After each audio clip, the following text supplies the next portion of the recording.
Okay, I'm here with Brian Cotter, who's the candidate running for treasurer, and I just want to find out what a day before the election, how everything is going. Well, I think pretty well. The reception I've had is pretty good. I have really enjoyed putting my views out there, which is something I haven't done for years. I just sit and complain. But there are so many issues involving the people of the city of Danbury that they have not been paying attention to. And unless we're going to address these issues, which are pretty serious, nothing good is going to come of it. There is a favoritism that exists in this city which has got to be stopped. There is a unfriendly atmosphere towards everybody, and these are tones that are set by City Hall and have to be changed if we're going to grow together as a community. Okay. Now, for the people who are undecided out there, I'll give you a pitch, or your last pitch to the undecided guys.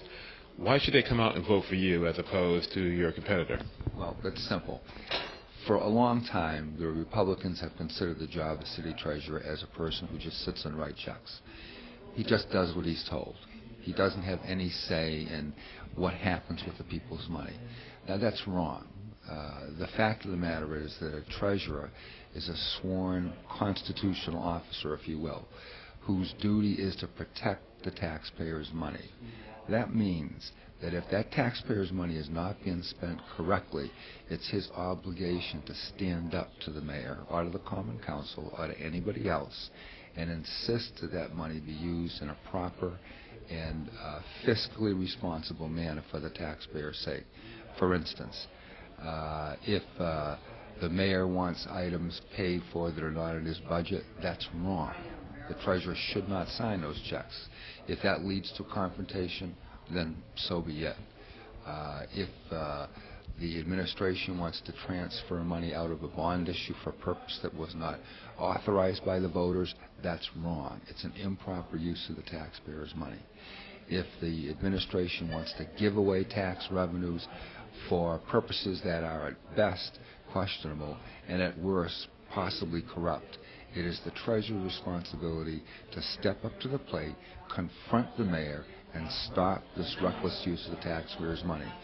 The job of the treasurer is to protect the fiscal integrity of the city, to be sure that in the future all of the city's obligations can be met, the money is used in a responsible fashion, and it's used for the purposes that the voters intended it be used. So if the people want a treasurer who takes that job responsibility, I believe they ought to vote for me. If they want things to go along the way they are, where the treasurer just sits and does nothing but what he's told, then so be it.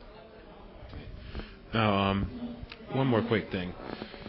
Why do you think it's important for people to come out and vote on row B tomorrow as opposed to row A? Well, the team functions, or the administration functions as a team. And as you know, in a lot of my campaigns, I haven't said a lot about the current treasurer because of the fact that, frankly, my point of view is he really just doesn't do anything one way or another. He's not a separate force in the government. So the stress has been on the mayoral campaign because I believe the mayor has improperly used the taxpayers' money. And I believe that it was the responsibility of the city treasurer to stop that irresponsible use of the taxpayers' money.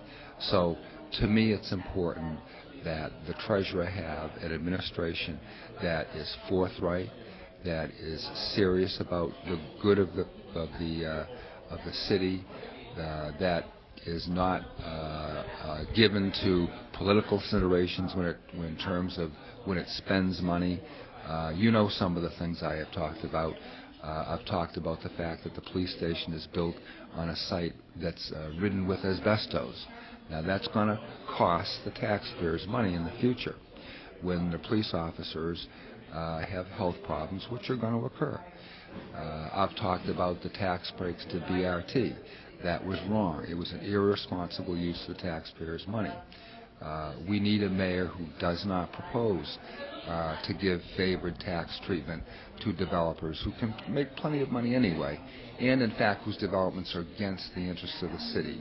vis-a-vis the traffic, the congestion, the overcrowding of our schools. All of that has been created by this overdevelopment of residential units within the city of Danbury.